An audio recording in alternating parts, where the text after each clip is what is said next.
Oke adik-adik, ketemu lagi dengan saya, Mr. Bam. Assalamualaikum, selamat jam segini. Oke, kali ini kita akan mencoba membahas tentang elastisitas dan gerak harmonik sederhana ya. Ini materi fisika yang diajarkan di kelas 10 SMA. Oke, yang pertama elastisitas gitu ya.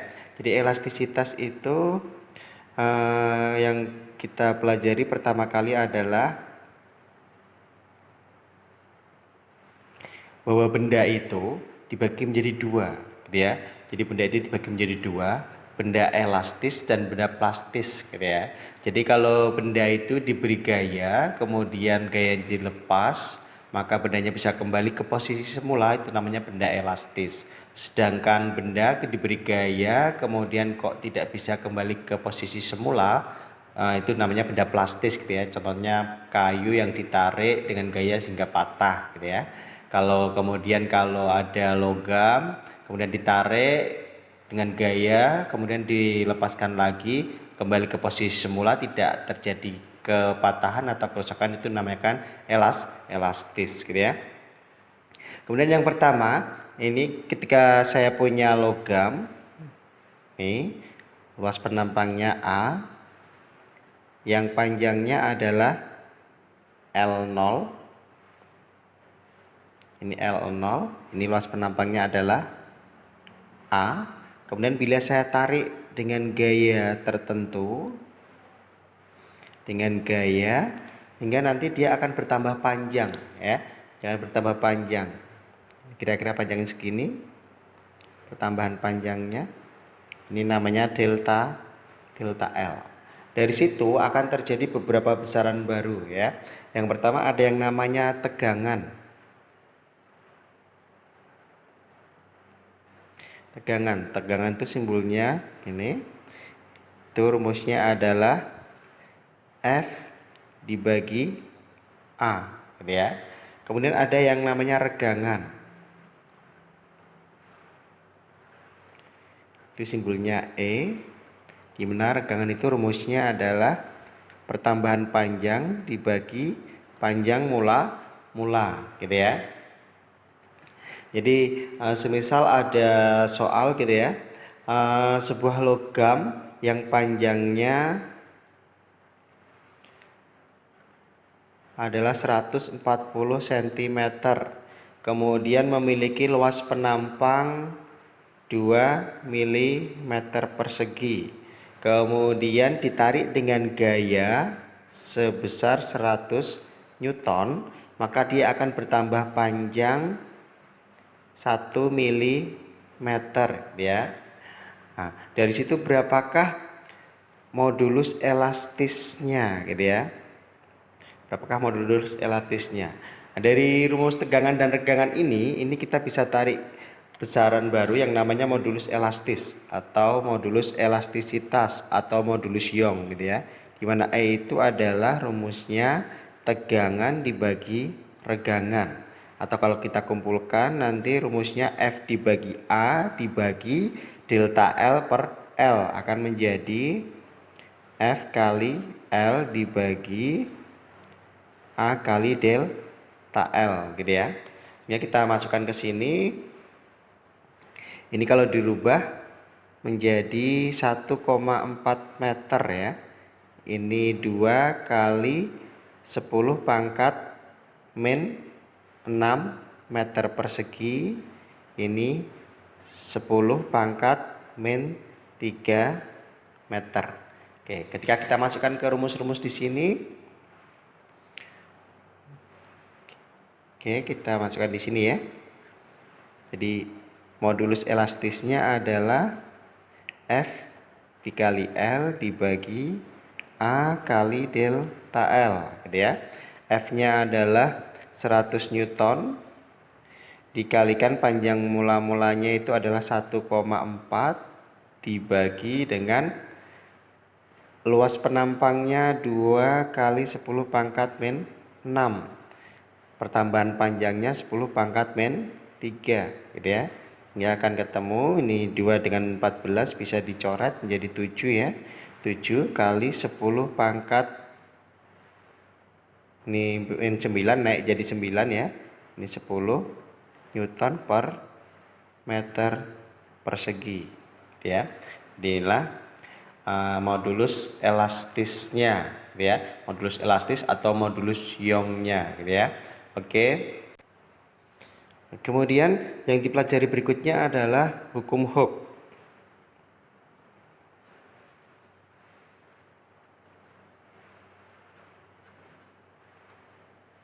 Ya, jadi hukum Hooke itu mempelajari tentang pegas. Jadi ketika ada pegas, ini pegas, kemudian dia diberi beban, ya. Maka ketika dia diberi beban nanti akan bertambah panjang.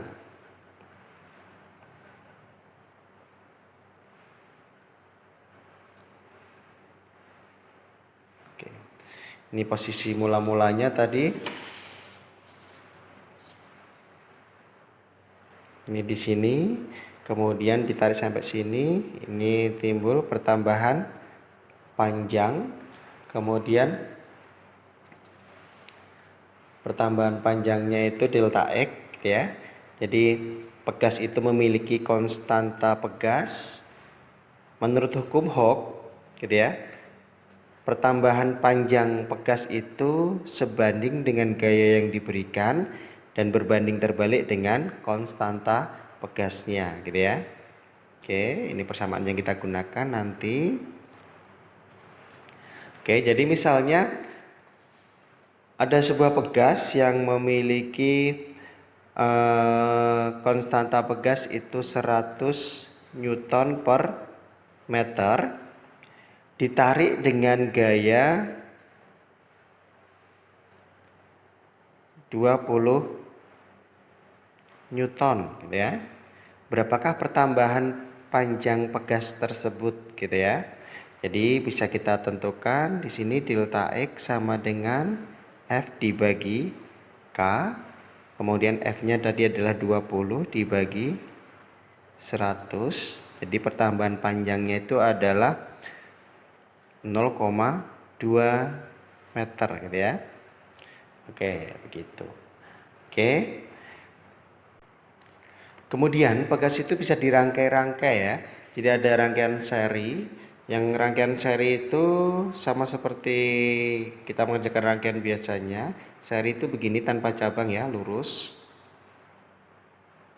Oke, apabila ini punya K1, ini punya K2, maka nanti K seri itu bisa dihitung sebagai 1/K1 ditambah 1/K2, gitu ya. Itu kalau K-nya seri. Kemudian kalau K-nya identik, untuk K identik itu sama ya. K seri itu bisa dihitung dari K dibagi N. N-nya itu adalah jumlah pegas ya. Jadi kalau gambar di samping itu pegasnya ada 2, nanti berarti N-nya diisi 2, gitu ya. Jadi ini yang digunakan bahwa kalau seri itu diseper. Kemudian kalau nanti di paralel, untuk K paralel,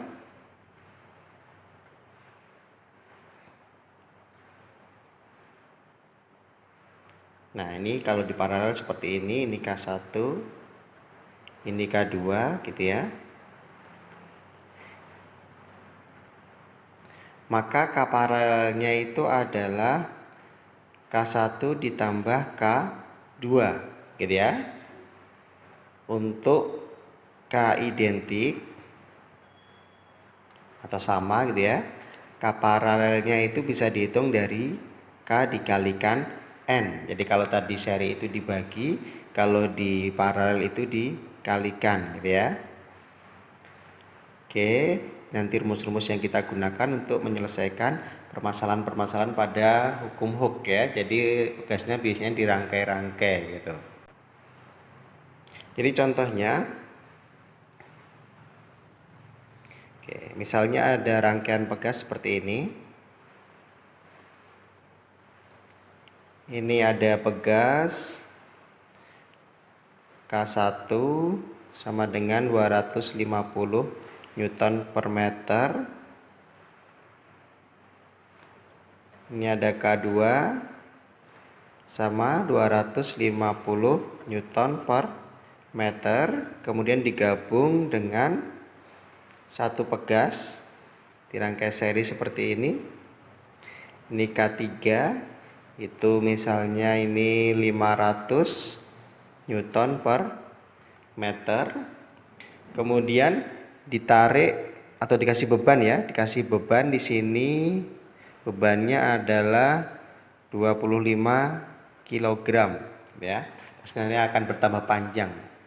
Oke, untuk mengerjakan soal ini pertanyaannya, berapakah pertambahan panjang sistem pegas di sini gitu ya. Oke, supaya bisa mengerjakan pertambahan panjang, K-nya harus dihitung dulu sebagai K total. Kita lihat K1 dan K2. K1 dan K2 itu adalah rangkaian paralel. Karena paralel maka nanti bisa dihitung bahwa K paralel adalah K1 ditambah K2. 250 ditambah 250 sama dengan 500 Newton per meter.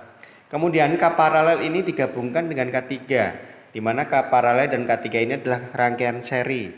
Ini 500, ini 500 kebetulan identik, maka K serinya bisa dihitung langsung dengan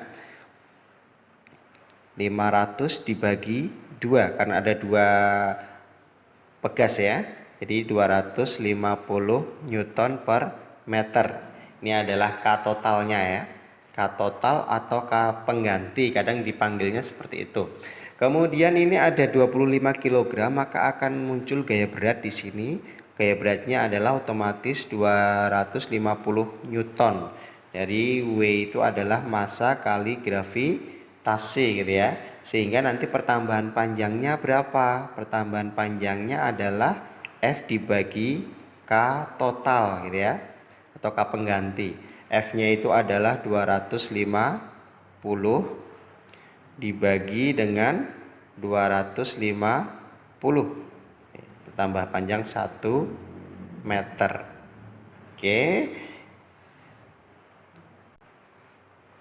Oke, berikut ini kita sajikan grafik elastisitas ya antara pegas dengan pertambahan panjang tadi. Apabila sebuah pegas itu ditarik dengan gaya nanti akan bertambah panjang. Selama gayanya itu masih normal gitu ya, tidak terlalu besar, maka tidak akan terjadi patah gitu ya. Jadi grafiknya bisa dilihat seperti ini. Dari titik 0 ya sampai A ini adalah daerah hukum Hooke ya. Daerah hukum Hooke ya kan? Kemudian sampai B ini namanya batas elastisitas.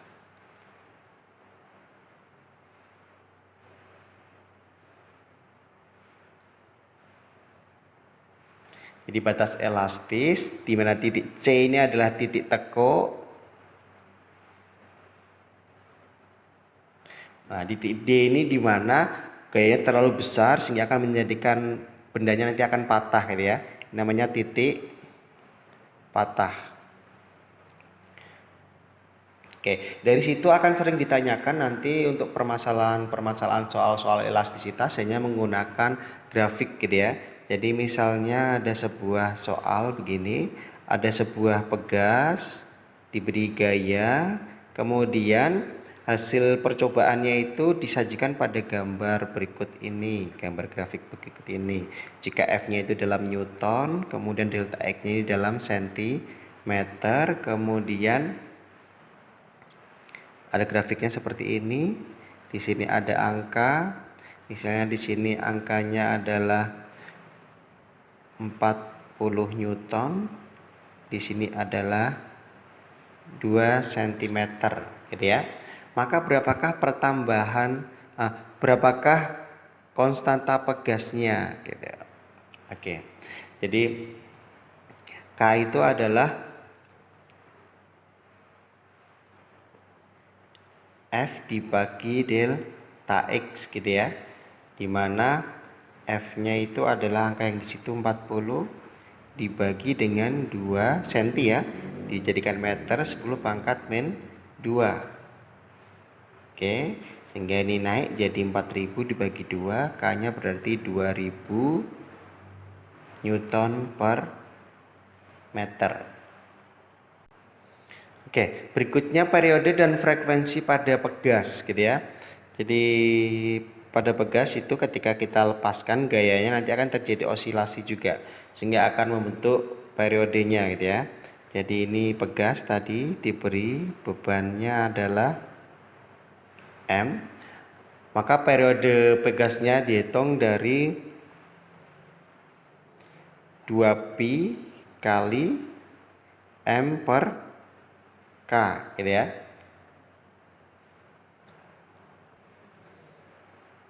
Sedangkan frekuensinya adalah 1/2pi kali K per M gitu ya, karena periode dan frekuensi itu berkebalikan. Itu untuk pegas. Kemudian kalau untuk bandul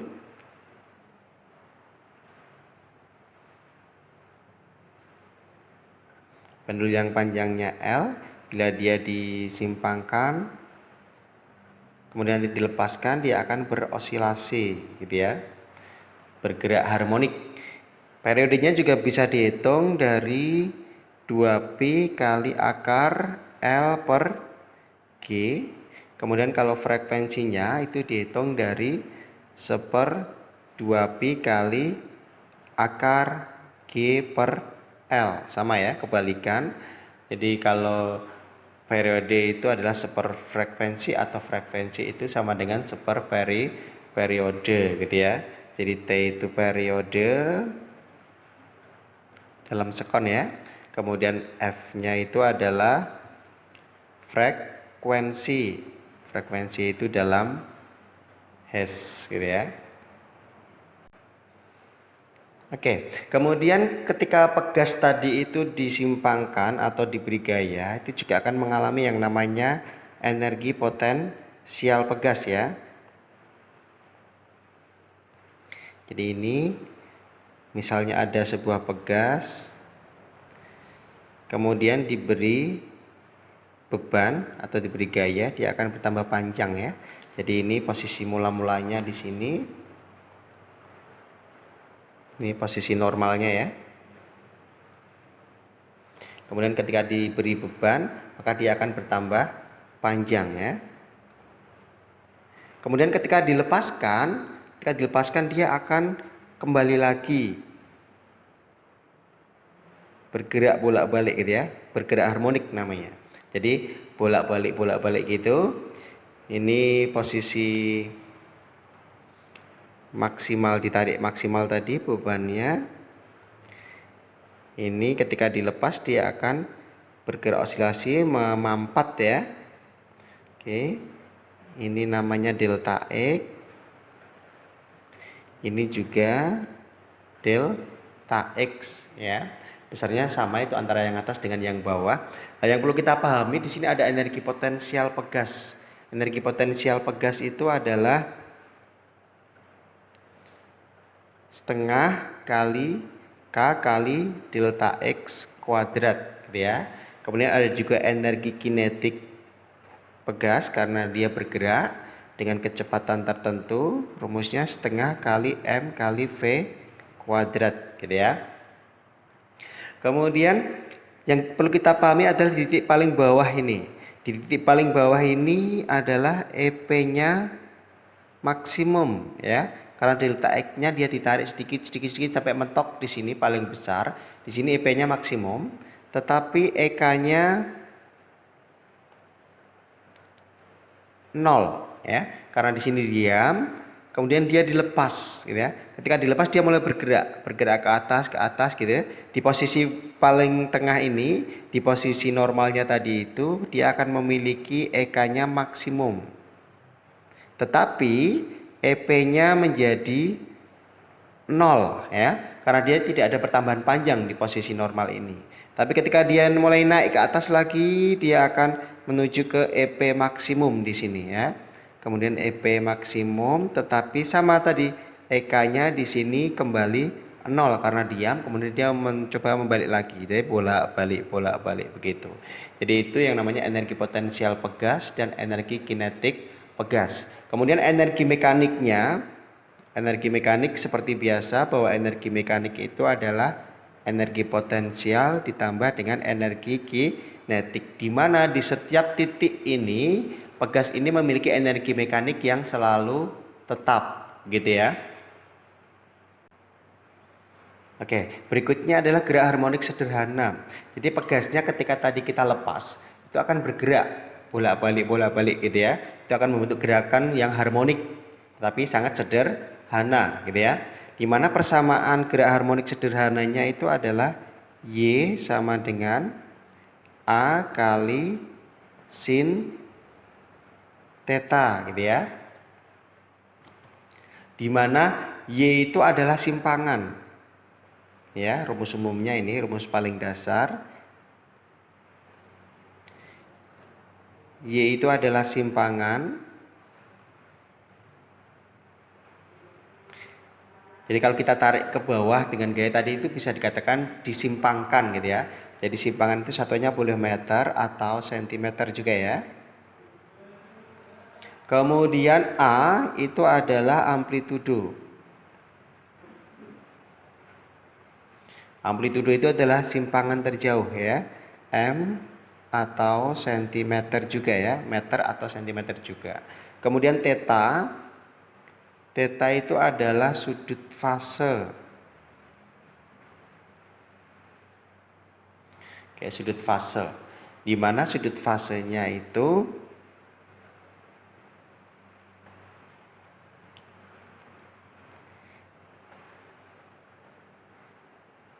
bisa diganti dengan omega kali T gitu ya. Jadi sudut fase itu pada gerak melingkar dulu bisa diganti dengan omega kali T. Omega itu adalah kecepatan sudut. Ya, kecepatan sudut itu dalam radian per sekon ya. Kemudian T-nya itu adalah waktu. Jadi di sini kita nggak boleh lupa tentang rumus-rumus kecepatan sudut ya.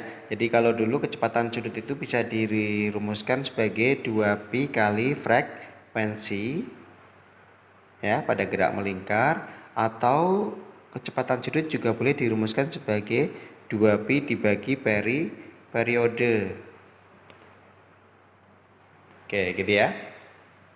Sehingga nanti persamaan umum gelombang gerak harmonik sederhana, gerak harmonik sederhana bisa ditulis ulang sebagai Y sama dengan A kali sin omega kali T gitu ya. Atau juga boleh diganti dengan Y sama dengan A kali sin 2pi kali F kali T, bisa seperti itu. Atau pakai periode juga boleh. Y sama dengan A kali sin 2pi per T dikalikan dengan T. Oke, bisa seperti itu. Jadi ini 3 rumus yang akan sering kita jumpai nanti.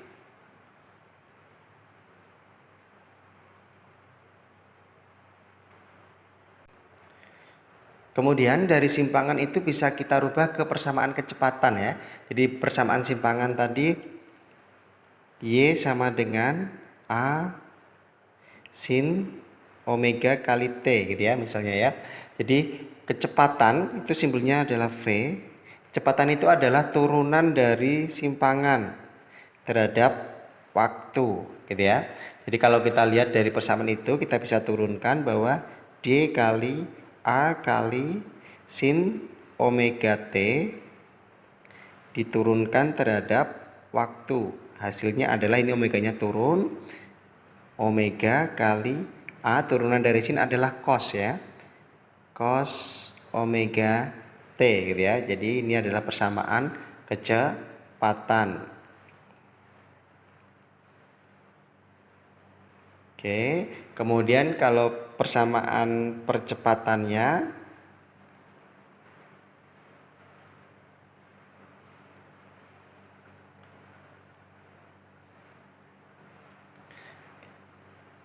A itu adalah turunan dari kecepatan terhadap waktu juga ya. Jadi kalau kita turunkan D dari omega A kali cos omega T terhadap waktu, itu hasilnya adalah omeganya diturunkan lagi, omega kali omega A kali turunan dari cos adalah min sin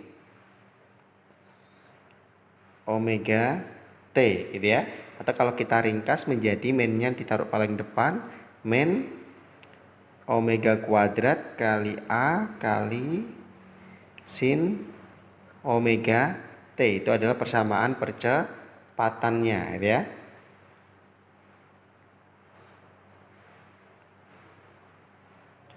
Oke, atau bisa juga bahwa A itu adalah sama dengan min omega kuadrat kali A sin omega T tadi itu adalah simpangan ya. Jadi A kali sin omega T itu adalah simpangan, maka ini bisa diganti dengan Y gitu ya. Jadi percepatan boleh dituliskan sebagai min omega kuadrat kali Y. Oke, sebagai contoh ini ada sebuah persamaan gerak harmonik sederhana. Persamaan simpangan Y sama dengan 2 kali sin 4 pi kali T gitu ya. Bila Y itu dalam sentimeter dan T dalam sekon gitu ya, maka tentukan nah yang A misalnya pertanyaannya adalah amplitudonya berapa gitu ya. Yang B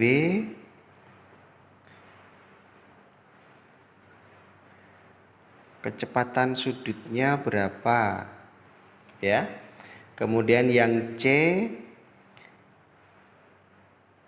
frekuensinya berapa gitu ya, frekuensi gerak harmoniknya. Yang D periodenya. Kemudian yang E persamaan kecepatan gitu ya. Kemudian yang F persamaan percepatan gitu ya. Oke, ini bisa kita hitung satu-satu. Jadi ini soalnya simpel sekali sebetulnya. Kita tulis ulang bahwa persamaannya adalah Y sama dengan 2 kali sin 4 pi kali T gitu ya. Jadi kalau kita arahkan ke persamaan yang aslinya, Y sama dengan A kali sin omega kali T gitu ya. Maka dari situ nanti bisa langsung ketemu amplitudonya. Jadi ini amplitudo.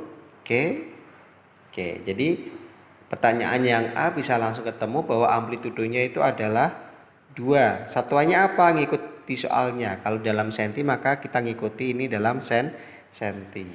Oke, kemudian yang kedua adalah kecepatan sudut gitu ya. Oke. Jadi langsung ketemu kecepatan sudutnya adalah omega sama dengan 4 pi gitu ya. 4 pi radian per sekon gitu ya. Terus kemudian frekuensinya bagaimana? Kalau frekuensinya gampang saja kita hitung pakai omega gitu ya. Jadi frekuensi itu adalah rumusnya omega sama dengan 2 pi kali frekuensi. Kalau 4 pi itu berarti kan 2 pi kali 2 gitu ya. Jadi ini kalau kita masukkan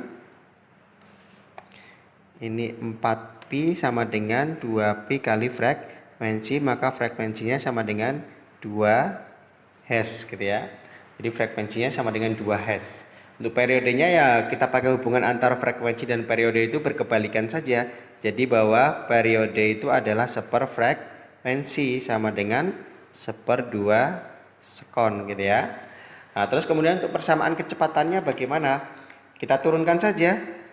V-nya adalah tadi rumusnya omega kali A kali cos omega T gitu ya. Omeganya di sini ada 4pi kali A-nya 2 cos ini 4pi T gitu ya. Oke, 4pi kali 2 itu adalah 8pi kali cos 4pi T. Jadi ini adalah persamaan kecepatan gitu ya. Jawaban yang E. Terus kemudian untuk persamaan percepatannya kita turunkan dari kecepatan. Oke, atau bisa langsung pakai rumus tadi. Men omega kuadrat kali A kali sin omega T gitu ya. Men omeganya itu adalah 4pi. Oke, kuadrat kali A kali sin omega T. Oh, kita masukkan ya. Kita masukkan menjadi 16pi kuadrat. A-nya itu adalah 2 kali sin 4pi T gitu ya. Oke, kalau kita rangkum lagi 16 kali 2 itu adalah 32 kali pi kuadrat kali sin 4pi kali T. Jadi ini adalah persamaan percepatannya. Oke, sampai di sini dulu adik-adik. Semoga bermanfaat. Sampai ketemu lagi di materi fisika berikutnya. Assalamualaikum.